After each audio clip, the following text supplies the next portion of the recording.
গতিকে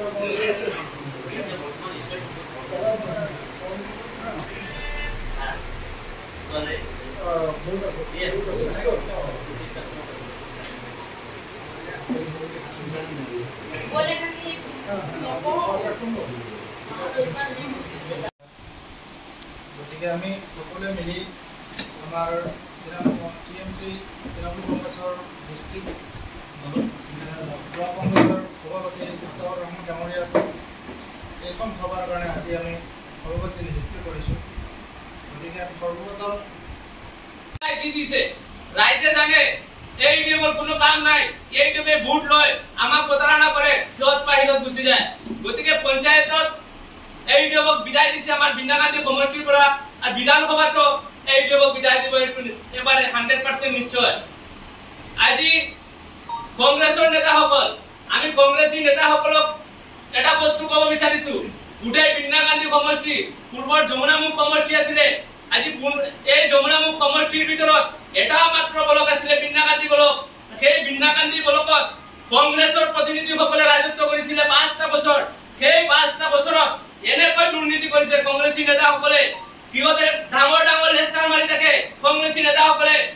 আজি এই ব্লকখনত যে যিবিলাক উন্নতি হ'ব লাগে, সেই উন্নতি কেইটা দুৰ্নীতি কোনে কৰিছে? একমাত্ৰ কংগ্ৰেছে কৰিছে বিন্দাগান্ধী সমষ্টিত। গতিকে বিন্দাগান্ধী সমষ্টিত আমি কংগ্ৰেছক প্ৰথমে বিদায় দিব লাগিব। কংগ্ৰেছক যদি বিদায় দিব নোৱাৰো, কংগ্ৰেছ বিন্দাগান্ধী ব্লকৰ পৰা, বিন্দাগান্ধী সমষ্টিৰ পৰা আমাৰ এই সমাজখন কেতিয়াও ডেভেলপ নহয়। কংগ্ৰেছে আমাৰ দুখীয়া ৰাইজসকলক প্ৰতাৰণা কৰে, কংগ্ৰেছক আমি বিশ্বাসত ভোট দিওঁ, কংগ্ৰেছ আকৌ বিজেপিলৈ গুচি যায়, সিহঁতৰ মুনাফা, সিহঁতৰ স্বাৰ্থ। গতিকে আমি আমাৰ সমাজৰ স্বাৰ্থৰ কাৰণে কংগ্ৰেছক ভোট দিওঁ, কংগ্ৰেছে ভোট লৈ সিহঁতে বিজেপি গভৰ্ণমেণ্টত গুচি যায়, সিহঁতে দুৰ্নীতি কৰে, দুৰ্নীতিৰ পৰা বাচিবৰ কাৰণে বিজেপিলৈ গুচি যায়। গতিকে আমি সকলো ৰাইজ, আজিকালি সকলো ৰাইজক বুজিব পাইছে যে কংগ্ৰেছীসকল স্বাৰ্থভোগী, কংগ্ৰেছীসকলে দুৰ্নীতি কৰে, কংগ্ৰেছীসকলে আমাক প্ৰতাৰণা কৰে। গতিকে এই যমুনামুখ সমষ্টিৰ পৰা কংগ্ৰেছী বহুতো নেতা ওলাইছে।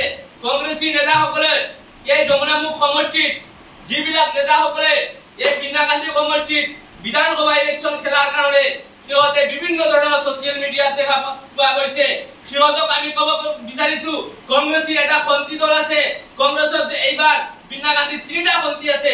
আমাৰ ভাষাত এটা মানে শব্দ আছে খন্তি।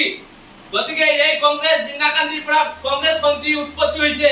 আজি এই কেইদিন আগতে আমাৰ পুৰাণা জ্যেষ্ঠ বিধায়ক আলহাজ বছিৰুদ্দিন তাই নিজে তেওঁ কৈছিলে যে আমাৰ শৰীৰটো এতিয়া বৰ্তমান বিয়া হৈ আছে, যদিও বেমাৰ আছে, ইলেকশ্যন খেলাৰ কাৰণে আমাৰ এইটো জিন্দাবাদ জিন্দাবাদ জিন্দাবাদ মমতা বেনাৰ্জী জিন্দাবাদ জিন্দাবাদ মমতা বেনাৰ্জী জিন্দাবাদ জিন্দাবাদ সুস্মিতা দেৱী জিন্দাবাদ সুস্মিতা দেৱী জিন্দাবাদ দুলু আহমেদ জিন্দাবাদ দুলু আহমেদ জিন্দাবাদ অসম তৃণমূল কংগ্ৰেছ জিন্দাবাদ।